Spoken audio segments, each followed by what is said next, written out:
This is the most important thing for getting a grade 9 in English in general. It's just a very sophisticated way of writing, so I really recommend that you start to do this if you haven't already. Now this might seem like a lot, but I feel like this is what really got me the grade 9.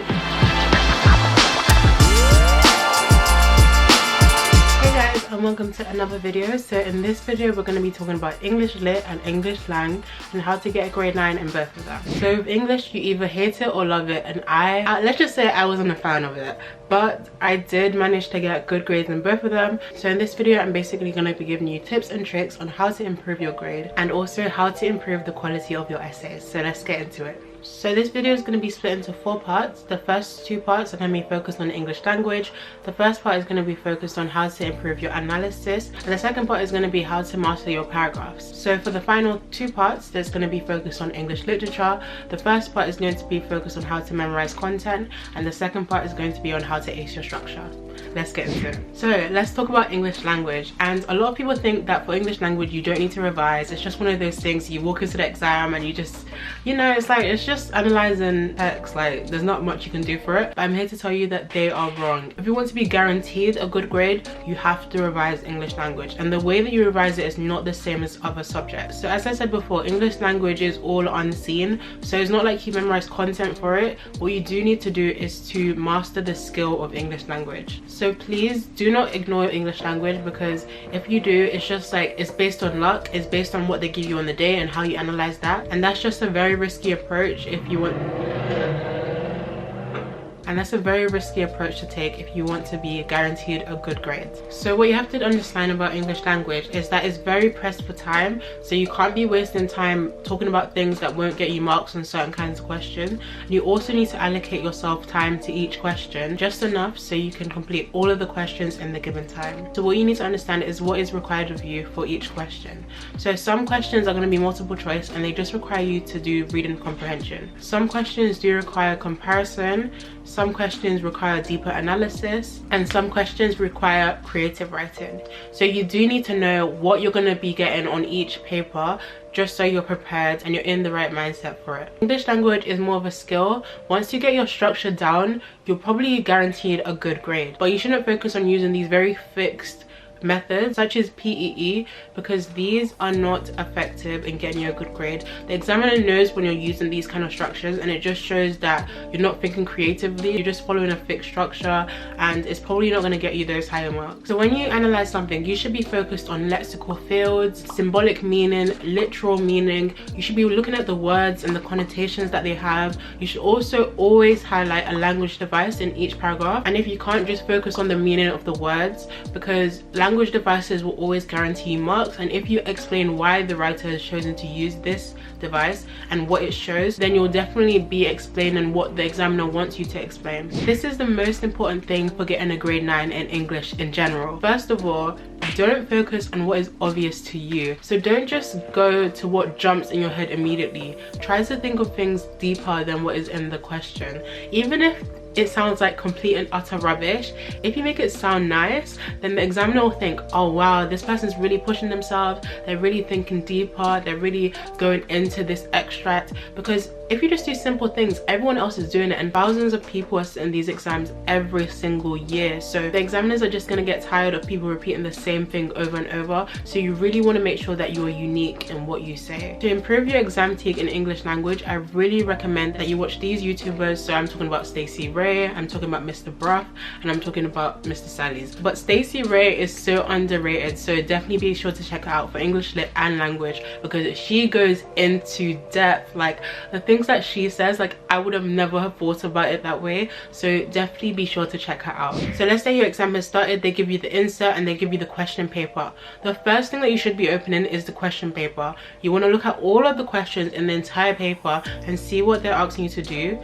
Bear this in mind when you're reading the insert. When you're reading the insert, if you read the question beforehand, you know what to look for. It will be in the back of your mind. You won't just be going in blind. You won't just be reading this abstract like you would any other book. You just need to focus on what they are asking you so that you can prepare yourself for that. What I used to save time is whenever I saw a language device or something that really stood out to me, I highlighted it. A lot of examiners say that you shouldn't use highlights in your exams, and you shouldn't use it in the actual exam paper. On the insert, you can highlight that, you can do whatever you want to that, because they're not going to take that and they're not going to mark it, and you don't even put your name on it. So So if you need a highlighter to make things stand out, then bring a highlighter into the example. Just don't use it on anything else other than the insert. Make sure you just do a quick annotation so that when you're actually going back to the question, you won't have to waste time looking through the insert, because as I said before, you are pressed for time in these papers. Let's move on to how to master your paragraphs for English language. To master the way that you write things, you want to draw from other people. That's not to say copy them completely, because like, just don't, but I'm just saying that you want to start looking at what exemplar essays are doing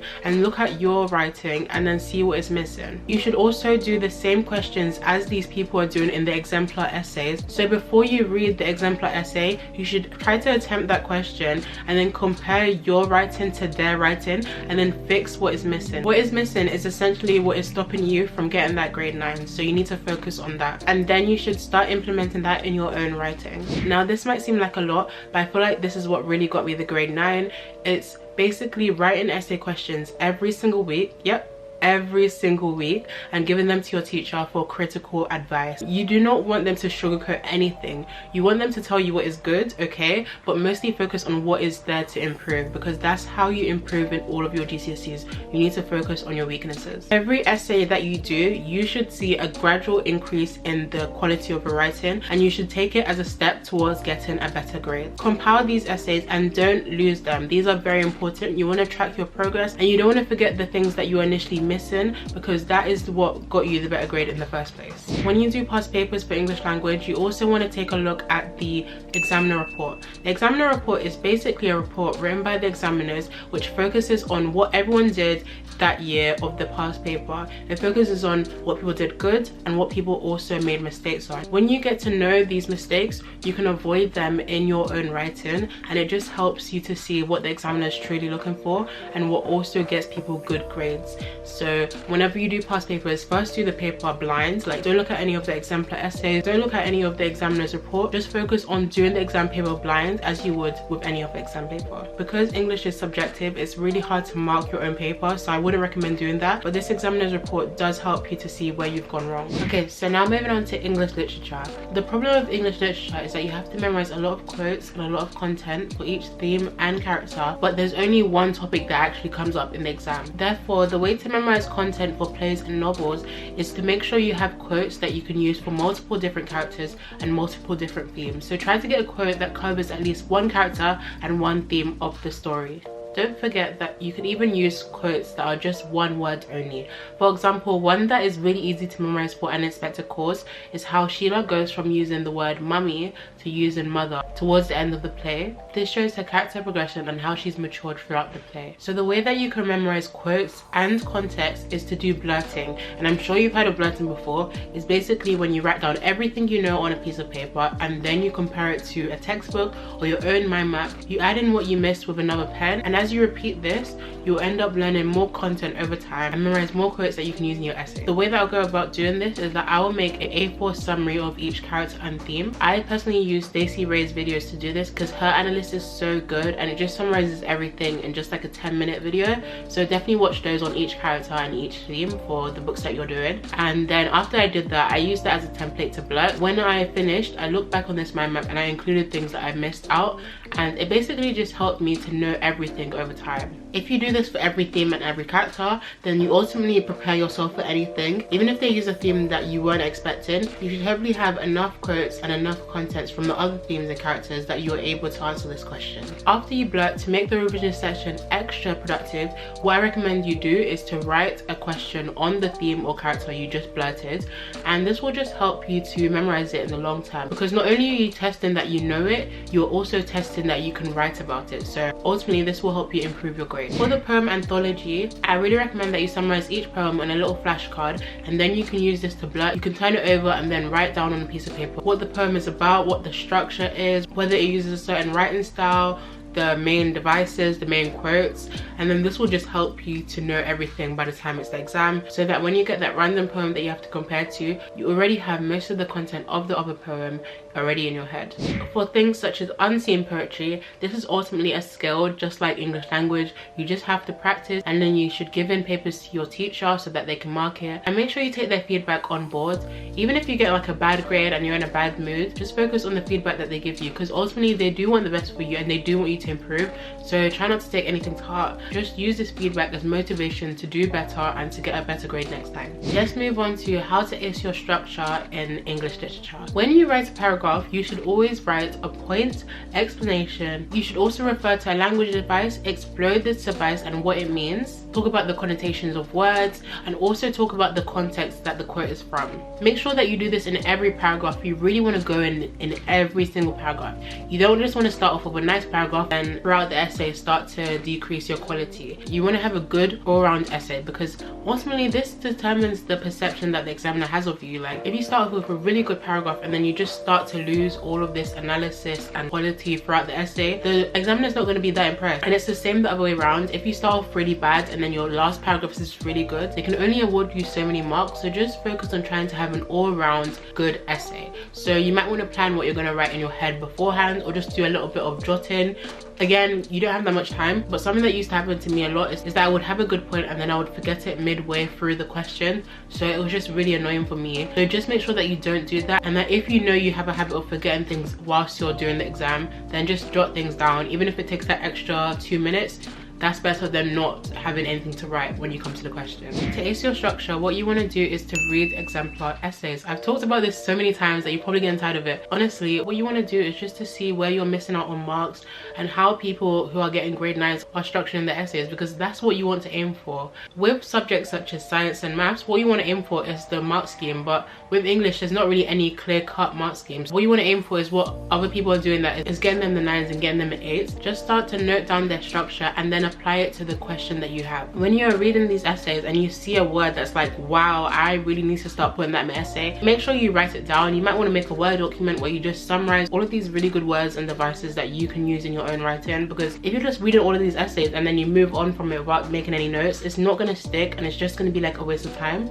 So just make sure that you always make notes from these essays and always write down the keywords that you think are really sticking out to you and really increase the quality of their writing. So you always want to be quoting in every paragraph. When I was writing essays, I really like to implement my quotes within a sentence. So what I mean by this is I wouldn't just say the quotation blah blah blah states that blah blah blah. I would just try to embed it in the sentence so that it reads smoothly. For example, this is a sentence that I found in an exemplar essay about Romeo and Juliet. The question was basically asking about how Shakespeare presents aggressive male behavior in Romeo and Juliet. So the student writing the essay basically compares Samson to the other male characters. By Samson joking about how his naked weapon is out before engaging in a quarrel illustrates the way that the men in the context of the play display their masculinity. Can you see how that sentence just flows? Like, if you were just listening to me reading it without seeing it, you would think that was just a normal sentence without quotations, but basically they implemented the quotations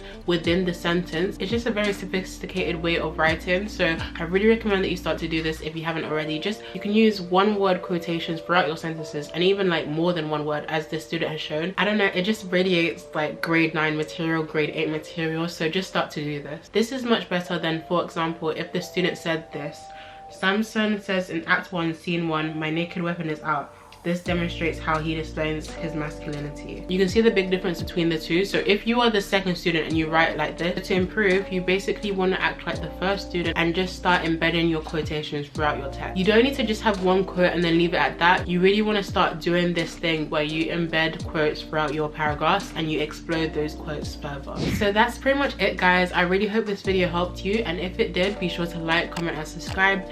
If you watch this whole video to the end and you're still not subscribed, I actually don't know what you're doing. Like, be sure to subscribe and be sure to comment down below of what video you would like next, whether it's about A-levels, GCSEs, just general exam tips. Just let me know. I'll see you guys next time. Bye.